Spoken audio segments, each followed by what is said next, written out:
Hi, I'm Dr. Elliot Adam from ElliotOracle.com, and it is time for this week's Oracle Reveal. So, yesterday on Instagram, I placed up a photo of three different animals, and I asked you to use your intuition and ask yourself which animal's getting caught in your head because that animal has your message. And the three animals were the wasp, the badger, and the sandpiper bird. So if you're just joining me now, ask yourself which animal's getting caught in your mind. It doesn't have to be your favorite animal, it just has to be the one that seems to get caught in your head and that is trying to get your attention. So the first animal is the wasp spirit, and this card says sometimes life stings. And if you're attracted to wasp this next week, it might be a time to really acknowledge what's been stinging you, what's been causing hurt or pain or disharmony in your own life. When the wasp appears, sometimes the best thing to do is swat it away or protect yourself in some way. And so it's important for you to really be responsible for your own energy field and what you're allowing in. But it might also be important for you to ask yourself how you're responding to what's hurting you. There's an old saying that hurt people hurt people. And so this might be a time when you're really kind of self-aware of how you might be responding to the barbs and stings of other people. And ask yourself if you're kind of stooping to that level or whether you're kind of seeing things with a transcendent viewpoint or with some separate grace. First card for Wasp is where it's best to place your focus this next week. And we get the Moon card. And the moon represents unconscious undercurrents that affect how we perceive reality. You know, the moon, it pulls at us unconsciously. It's like a lens of which we look through to see our lives. And sometimes that lens can be distorted, sort of like a bent piece of glass. And the moon is telling you to really be in tune with what your unconscious dialogue is. What's the narrative that's going on unconsciously? Sometimes with that wasp symbol too, when I couple with that with the moon, the stings that are happening in your life may not be coming from others. It may not be coming from an external situation, but instead it could be coming from within. So it's time to be very conscious of your inner dialogue. Are you stinging yourself? Are you unnecessarily harming yourself with some sort of belief or negative self-talk that's keeping you scared or stuck or feeling like you're in this loop of failure?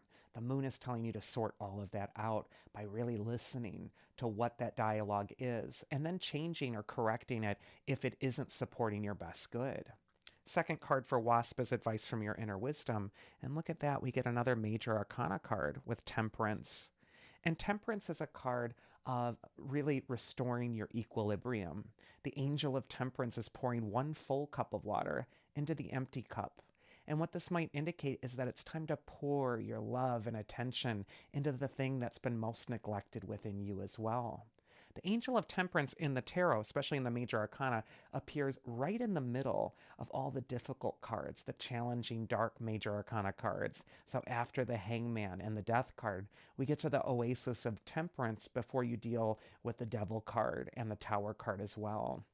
And what this is indicating is that sometimes it's by going into those darkest places that we find the restorative healing that is lying underneath the pain. And then finally, we got the mythic archetype that's going to help you. And we have Hermes, the messenger god. He's akin to Mercury, the Roman god, and the planet in astrology of communication. So this could be a time to resolve your emotions and your feelings by writing, communicating, speaking them out loud in some way, but also understanding. Sometimes when we just let ourselves go and just write what's going on unconsciously, we can look at that writing later and understand exactly what's going on beneath the surface. And by knowing that, we can really change how we perceive our lives. And before I get on to the next animal, I just want to say that holidays are coming up. So if you like my approach to tarot or tarot reading, you're going to love my books, Fearless Tarot or Tarot in Love. And I have signed copies available on my website. They make the perfect gift. And I pick a card and then write a specialized message for you. And I also have gift certificates available. So if any of you enjoy my readings or listen to them with your friends, the perfect gift last minute would be to get a reading with me. There's gift certificate codes available there. And on to the Badger.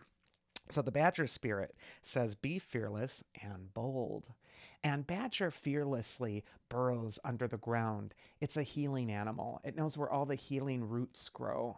And this is a card that sometimes represents aggressive healing, sometimes means really getting motivated and going toward the thing that you need to bring into restoration again within your own head or in your own heart. The badger is telling you to push forward and to really make yourself a priority right now. And also, the badger is respected. It could be a time when you're really declaring your boundaries. You're really showing others what you're willing to allow in your heart and what you need some space from. First card for Badger is where it's best to place your focus this next week. And we got the Magician reversed. Now, upright or reverse, the Magician is the personification for the power of your thoughts. And they're magic spells. They're totally going out into the world and into your environment, and they're creating the reality you're experiencing. When the Magician comes up reversed, he could say that there's some sense of disempowerment or thoughts that are just running on automatic, unchecked, and it's just this narrative that you're just following. And the Badger, coupled with the Magician reverse, could be that it's time to aggressively take your magic power back, take your mind back, refocus your thoughts on something that is going to make you feel clearer, or even is oriented towards some sort of a goal. The next card is going to be advice from your inner wisdom, and we get another reverse card and the 10 of Cups reversed. Some people interpret this card to represent disharmony in relationships that need to be restored. And I think that that can sometimes be true, especially when we got that Magician reversed. It could be a time when it's time to restore communication between you and another or reconcile something. But also that rainbow appears at the bottom of the card now, which could indicate that this is a time to really acknowledge that the storm is over. And now you're responsible for how you're going to clean up, how you're going to really focus your thoughts toward empowerment moving forward. Pay attention to signs, signals, colors, things you're attracted to this next week as well. The universe is trying to communicate with you in so many different ways, and sometimes you just need to be aware to what is happening around you. And then the mythic archetype that's going to help you, appropriate as Apollo, he is the god of prophecy and divination and oracles. And so again, there's a sense that you're being communicated with somehow in the world around you. It might be a time to give yourself a reading to get your thoughts clear and to put yourself back in the driver's seat. And then finally, we have the Sandpiper bird, and this card says, be playful. And with these serious, animal archetypes of the Wasp and then also the Badger, Sandpiper might be something that's a little bit more lighthearted. It might be a time to start relaxing a bit more or scheduling time for play or a personal enjoyment into your next week. First card for the Sandpiper is where it's best to place your focus this next week. And we got the Two of Swords, which is the card of in between, things in your life that aren't resolved yet right now. It's like you're not in your future yet, and you're not in the past either. You're in this amorphous middle place. And with that Sandpiper message, I think with the Two of Swords, it could just be a time where you're not demanding everything be resolved and figured out and you're just clear on what the next step is, but that you're finding time in the moment, even in its perfect incompleteness, to enjoy the moment, to play in the moment, to acknowledge what you've already done and how far you've already come. The Two of Swords just signifies that we're all in a state of in-between with something in our lives, and we need to make peace with that. And that doesn't mean that we have to put off joy forever. Next, we got the advice from your inner wisdom, and look at that, Devil reversed. The Devil reversed for me is a card that says you're slipping out of old chains of suffering. In inner dialogue, the shadow self that you've been kind of sparring with for some time, it's starting to slip away. And with that Two of Swords, you may not feel like it's all resolved. You may not feel like you're, quote unquote, cured or completely better.